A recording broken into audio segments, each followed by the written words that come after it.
ইদুল বাবা খাবার জন্য অধীর আগ্রহ আছে, এখন খাবে। ওদের একটু দেরি হলে মাছ পাগল, আমাদের বাবা হচ্ছে মাছ পাগল। মাছ খেতে বাবা খুব ভালোবাসে, দেখেন কেমন মনোযোগ সহকারে মাছ খাওয়ার জন্য রেডি। বাবা দেখো দেখো, দেখছো মাছ বলতে পাগল, শুধু পাগল আর পাগল। মাছ পাইলে যে কি খুশি হয় রে বাবা। সেই খুশি বাবা। হ্যাঁ মাছ বাবা, ফিশ মানে কি?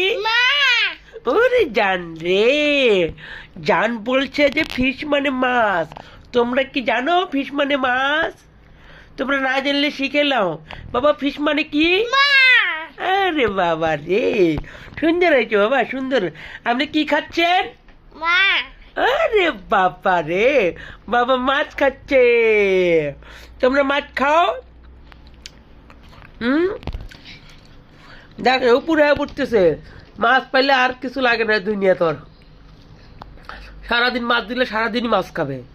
মাছ যদি 5টা 10টা মাছ 1 কেজি মাছ দেয় বসতে খাবি, না খাবি না। 1 কেজি মাছ দিলে 1 কেজি মাছই খাবি। বাবা এটা কি মাছ? পাঙ্গাস। আর বাবা পাঙ্গাস মাছ খাচ্ছে, পাঙ্গাস মাছ। এটা হচ্ছে গরিবের মাছ, পাঙ্গাস মাছ, গরিবের ইলিশ। কি এটা কাটা? কি কি বাবা? কাটা? ওরে জান রে জান, আমার কাটা কিনে কাটা খায়েন না বাবা। কাটা খায়েন না, কাটা খায়েন না আপনি। আপনি মাছ খান।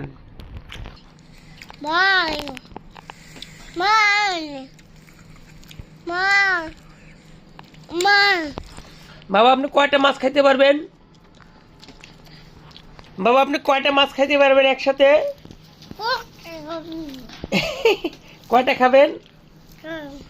তাই মাছ বলতে আমার বাবা পাগল। আমার বাবা খালি মাছ খাইতে চায়, মাছ খাবে আমার বাবা, শুধু মাছ খাবে। হইছে এবার মুখ লাগাতে একবারে। আপনি আমাকে দিচ্ছে তো, আপনাকে আপনি দিবে তো। আপনি হাত দিন না, আপনি হাত দিন না, দিচ্ছে আপনাকে। খারাপ নেই। কয়টা খাবেন মাছ? আপনি খাওয়া দাওয়া শেষ করে দেন। বাবা আপনি কি খাচ্ছেন? মাছ। ফিশ মানে কি? মাছ। হ্যাঁ ঠিক আছে। আচ্ছা আপনি মাছ খুব পছন্দ করেন? হ্যাঁ, বাপরে বাপরে। আচ্ছা বাবা।